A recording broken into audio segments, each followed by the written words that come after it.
Hi Sagittarius, this is Jav. Welcome po sa ating channel. By the way, Sagittarius, this is your first half of the month of April. Gabay Tarot reading from April 1 to April 15, 2026. Gamitin ang reading na ito bilang kabay lamang. Tandaan Sagittarius, ito po ay Jana reading.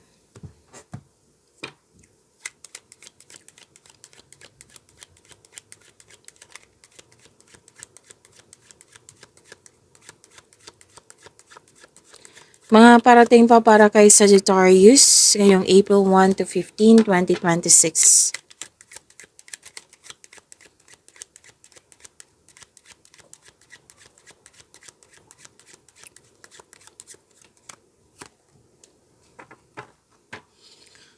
May special event, may kasiyahan, pwede nag-attend ka ng party, at may nakita kasi akong reception dito celebration. Yung a need to get out more and enjoy yourself. So joy, fulfillment sa pangarap, celebration party, winnings, may panalo po, may recovery. So okay, maganda po nito.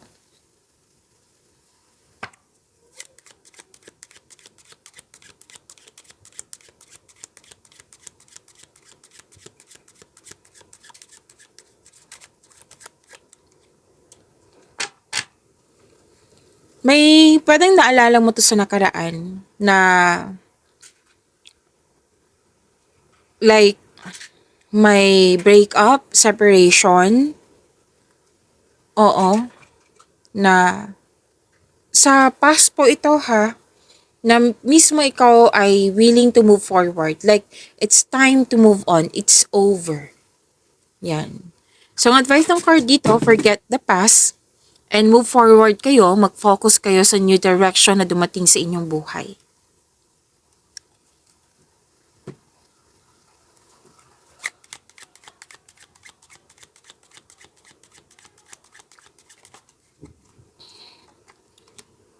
Makakatanggap po kayo ng malaking pera or cheque.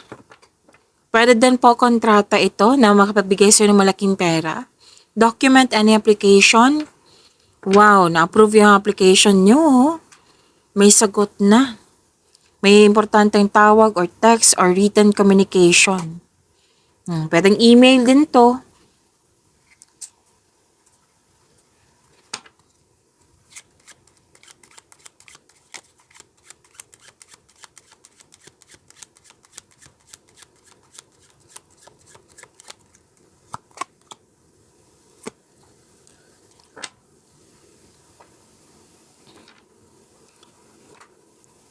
Okay, may malaking influence ang isang young unmarried woman na pwedeng ito yung nag-aalaga sa'yo, yung kausap mo. Oo, pwede din po ikaw ito na malaki ang influence mo sa kapwa mo.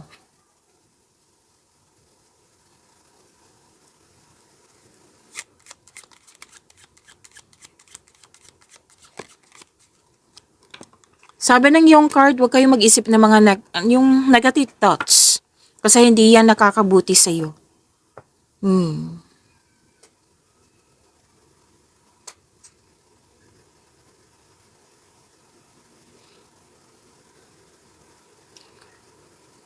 So, negative thoughts, wag po nyong gawin. O pwede po. At wala namang iniisip mo dito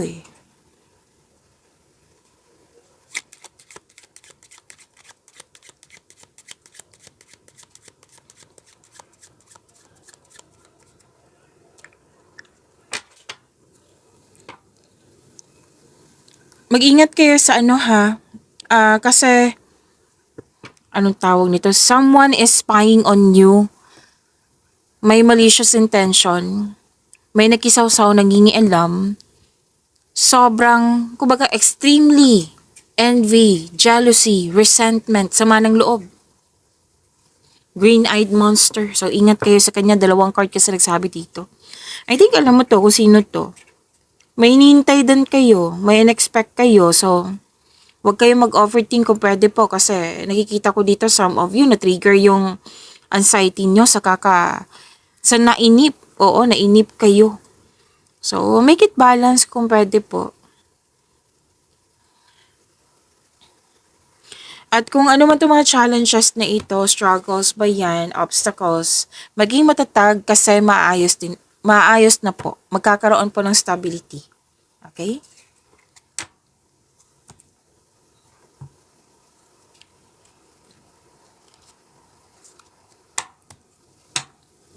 Kuha tayo ng message for you, Sagittarius, ngayong April 1 to 15, 2026.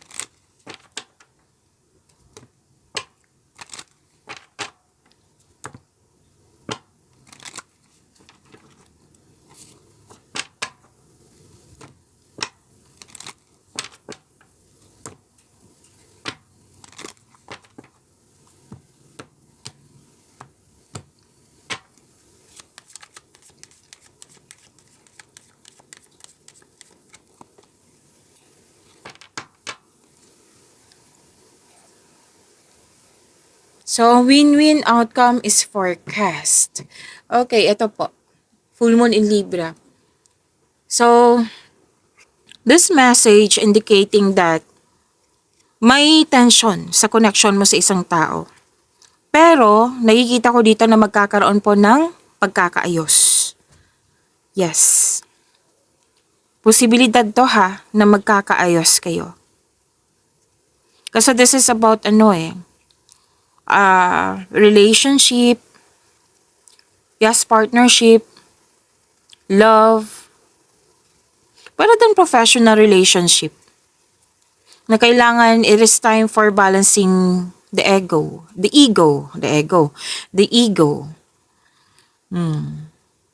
So mag-allow kayo ng mga negotiation at i-let go mo yung mga hindi na dapat i-discuss, hindi na dapat i-keep. Yan. Okay? So, win-win outcome is forecast.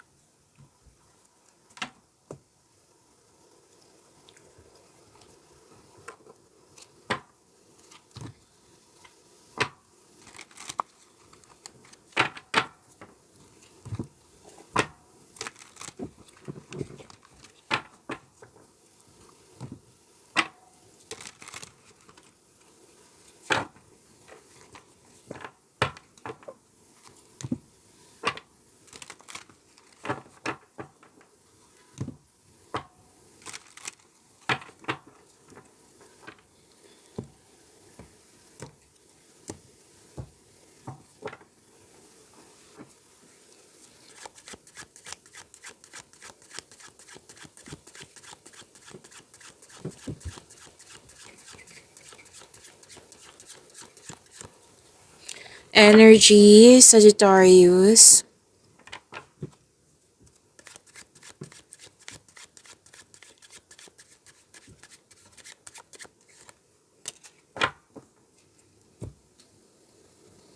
Sagittarius, wag kayong...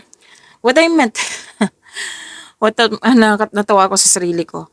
Sagittarius, maraming salamat po sa mga hindi nag-skip ng ads. Subscribe na po kayo sa ating channel at click bell notification para updated po kayo sa reading natin. Para po sa mga gusto magpa-reading po, comment po kayo ng personal reading and check my reply sa comment section.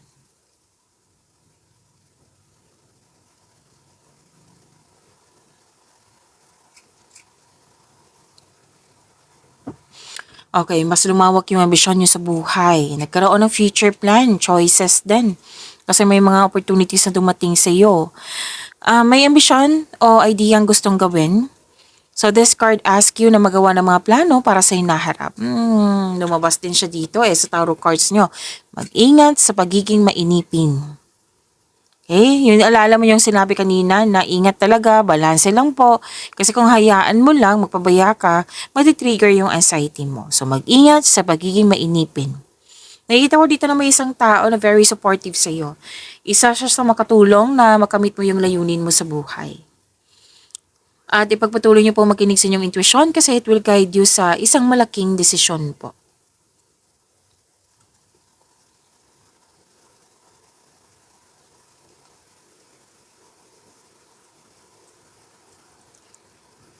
Ay, wow. Naka-receive ka ng conditional love, new feelings, nagkaroon ka ng time for yourself, bagong kaibigan, self-love. This is gift from the universe. May ibibigay ang universe sa iyo which can arrive in many forms na a new love. Yes. Self-love, new relationship, your new connection sa isang tao na magbibigay sa iyo ng love, peace, and happiness sa iyong buhay. So, yung sinabi ko kanina, di ba, na may darating na opportunities or new source of income. May job opportunity din ako nakikita dito. Nag-enjoy ka sa mga ginagawa nyo, magaan kasama yung mga kasamahan mo.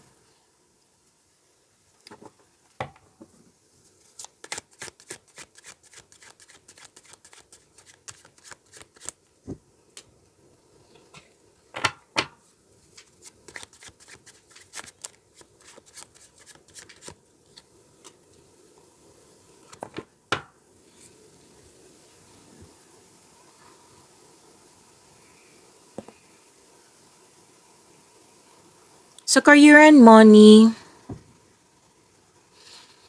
Okay, focus ka sa mga ginagawa mo. Kaya lang may distraction na dumating.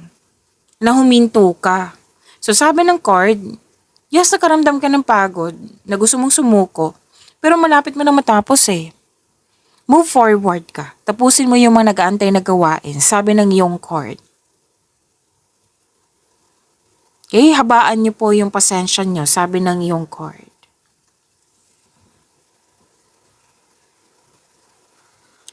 So, may ganap na celebration, which is nakita ko to kanina. Tandaan nyo, unang nasabi ko. May ganap na celebration kasi nabuo o nakumpleto na yung mga ginagawa mo. So, huwag kayo talaga susuko.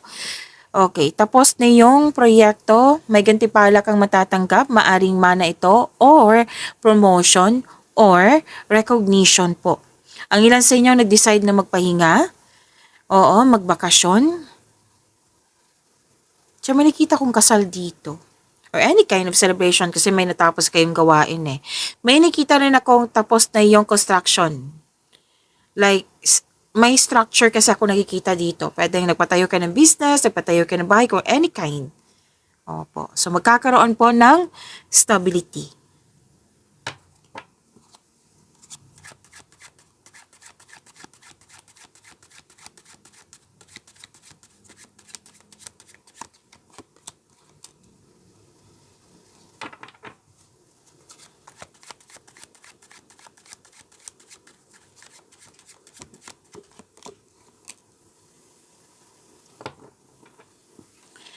Sagittarius, huwag niyo kalimutan na mag-subscribe sa channel natin at i-click yung bell notification para updated po kayo sa reading natin. At huwag niyo kalimutan na yung panoorin yung monthly Gabay Tarot reading nyo, April 2026, at yung weekly Gabay Tarot reading nyo po. Dalawang reading po yon. So, andito po siya sa channel natin. Hanapin nyo po, panoorin nyo po.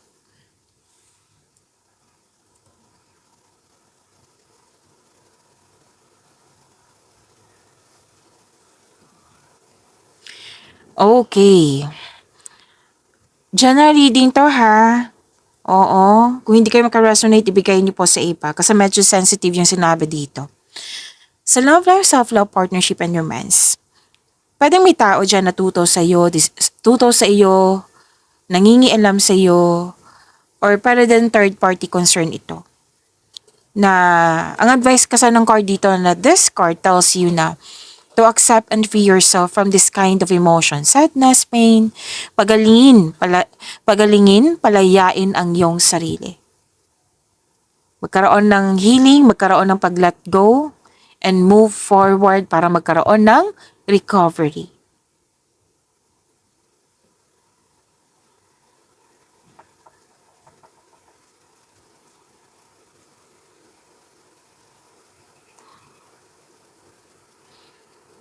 Okay. Sa mga single dito, may maliligaw ka na very charming at passionate partner na very active kang suyuin. Pero din naligawan mo ito na sinabihan ka talaga na gustong-gusto ka niya. Oh. na very active, very aggressive, very makulit. So sabi ng card, wag magmadali. Kumbaga, enjoy nyo muna yung getting to know each other stage nyo po. Pwede ngang may pumasok na kayo sa buhay ng pag-ibig, masyado siyang mabilis. So, one step at a time, sabi ng iyong card. Maaring makilala mo siya while traveling or nasa malayong lugar ito. Pwedeng foreigner or nasa malayong lugar. Ito, like Luzon, Visayas, Mindanao, basta or pwede din abroad foreigner. Nasa sa foreign lands. Okay? At Sagittarius. Okay. Itong hindi pagkakasundo, kailangan nyo na mag-usap. Dalawang card mismo nagsabi dito. Mag-usap kayo ng mahinahon. Okay? Communication is the key. Yan yung sabi ng dalawang card na ito. Kasi sinabi yan kanina na may tutol.